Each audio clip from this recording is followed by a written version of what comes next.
What shall we do with the drunken sailor? What shall we do with a drunken sailor? Oh, what shall we do with the drunken sailor? Early in the morning, hey ho! Hooray, and up she rises. Hooray, and up she rises. Hooray, and up she rises early in the morning. I hope you all will open your hearts in making the tall ship races in Stavanger a lifetime experience from all of us. Dette er tredje gangen. Jeg har hatt gleden av å være ordfører i 2090, 2004 og 2011. Jeg må bare si at Stavanger blir bare bedre og bedre. Det som de gode franske vinene, de kommer seg med årene, og vår måte å gjennomføre tall ship race på, det er det ingen som slår oss på.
Før i tiden så var det slik at folk ble sendt til sjøs. Så hvis de var litt for mye pøblete, så ble det folk ut av det. Og det er litt av samme filosofi. Så Karoline, hun har jo vært med da på hele runden. Hun har vært ute i 6 uker for å være med på trålskip. Det var helt fantastisk. Møte mye nye folk og sjø og ja, jeg liker best å røffe sjø. De har bare vært ute i 6 uker, men de oppfører seg som piger. Det tror jeg at de har vært vekke i 2 år.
In South Australia I was born. Heave away, all away. In South Australia round Cape Horn. Now we're bound for South Australia. So haul away your rolling cage. Hey! Heave away, all away. Oh, haul away and you hear me say. Bound for South Australia. Oh, well, I walked outside one morning fair.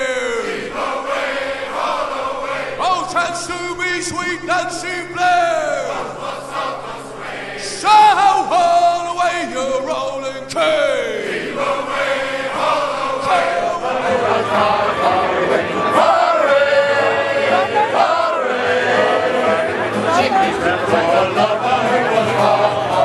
Innan Amsterdam there lives a maid. In Amsterdam there lives a maid.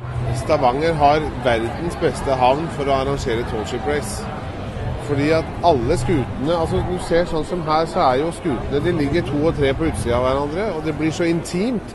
Og det blir mye kjekkere for mannskap ombord, som er liksom, de trenger ikke å gå 2 kilometer for å finne en annen båt å snakke med. De er liksom sammen om dette hele veien, og det gjør at det blir en utrolig bra atmosfære her nede.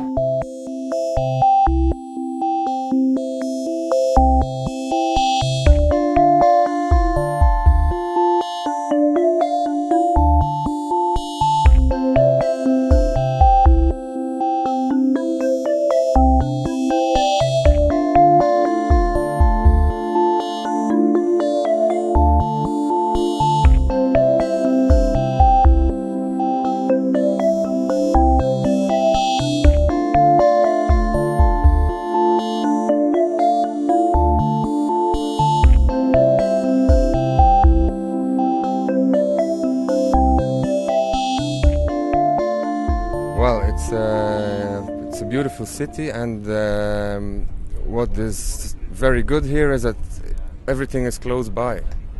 You know, it's very compact, and you can walk around easily and find and see everything you need in Stavanger.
Det store er jo på en måte helheten av å være på seilbåt, konkurrere, møte nye folk, kose deg, komme i havn forskjellige plasser.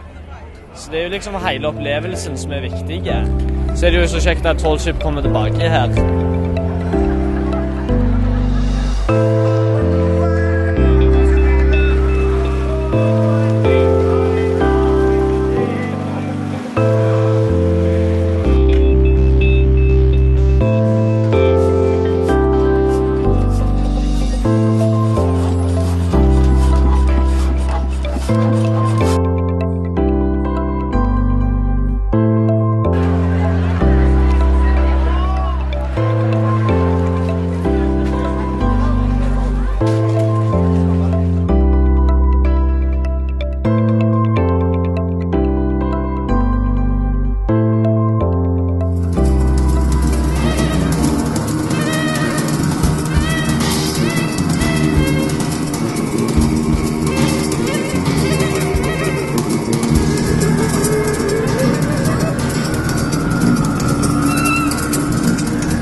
pay, and it's time for us to leave her.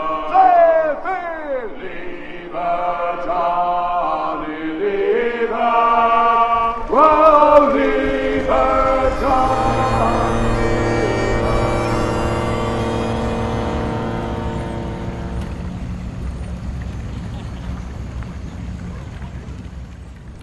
Det her fullriggeren Sørlandet fra 1927.